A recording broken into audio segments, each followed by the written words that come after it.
The 49er is the men's two-person skiff class, which is the fastest monohull boat at the Games. It is twin trapeze, which means both helm and crew stand on the side of the boat for maximum leverage. You've got big asymmetric sails. And it's sort of fast, exciting racing. It's quite an active class. We capsize, fall over a lot, there's a few crashes. Yeah, it takes a lot of effort to sail the boats around the course. You have to really be fast paced with the decision making to keep up with how quick the boat is.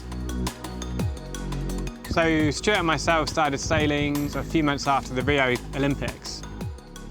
Stuart competed in London and won a silver medal in a different class. Dylan went to the last Olympics and hopeful of a medal, and it didn't quite make that. I didn't get selected, but that was just fuel to, keep going, do another cycle, another campaign. We were just down here in Weymouth, actually, playing around in our fun boats, if you like. We were like, oh, do you fancy going to Tokyo? Shall we have a go at the Tokyo Olympics? We were like, yeah, right, let's have a go.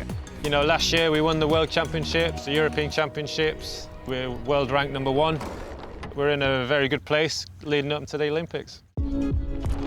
So the key parts of the 49er is a very narrow hull. It's got wings coming out the side, which we stand on. It's got a carbon fibre mast, 3 sails, 2 of which we use for the upwinds, and we then pull another sail up for the downwinds, which is called a spinnaker. And yeah, lots of sail area, lots of leverage, and nice and light, so racy. 49er, here it is, 4.9 metres long. You can see here that this one just about weighs 92.4 kilos. Which means it needs a couple of kilos of lead to make it legal.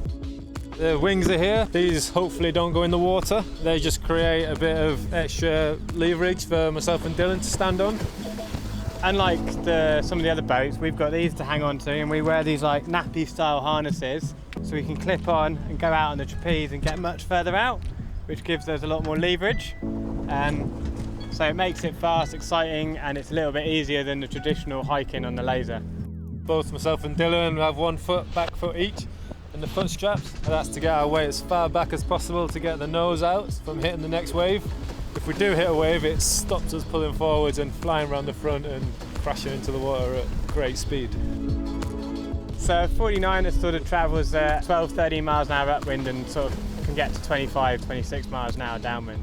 It's made out of glass fibre and foam construction. It's one design, so it's restricted in the building materials, so everyone's got the same boat. You can see here the main sail, we'll be pulling that up shortly, but that's the big sail.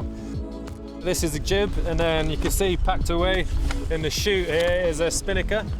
And you see that out on the water, we'll be pulling that up downwind, which is a really big sail, and that's the one that pulls us downwind at 26 miles an hour.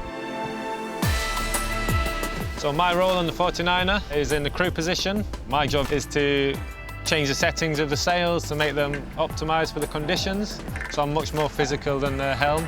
So I'm the helm in the boat, which means that I steer. It's definitely the easier job physically. With all the different variables in sailing, the wind, the waves, the tide, I have to try and calculate all of that and try and plot our way to the mark as quickly as possible. And together, as a team, we both have to work really hard, and again, the manoeuvres, so the tacking, the jibing, changing direction, is a big team effort. Generally, we do 2 or 3 laps around a race course. We sail upwind towards the top mark, but we can't sail directly into the wind, so we tack through the breeze, sailing at sort of 45 degrees off the wind. Go around the top mark, we jibe downwind, trying to get to a bottom mark, go back to top mark and back to the finish. It's all about trying to sail like sort of racer driving. Go as fast as possible and do the smallest amount of distance, and you basically win most races. I think one thing in sailing is you have to accept that every time you race, you make mistakes. It's almost about making the least amount of mistakes. It's very hard to get everything perfect because you can't control the wind, you can't control the waves, and so always trying to interpret the information the best, and that means that hopefully we'll be at the top of the step at the end of the week. The first hurdle is to win the trials to get selected for the Olympics, but then after that, we're looking to go to Tokyo, try and win a gold medal. Simple. To finally get that gold, I think I'd be pretty happy for quite a long time. I don't even know what it would mean. It's like something that has been a goal for such a long time, and to be in this position, which although it's a few years away, feels like the closest we've ever been.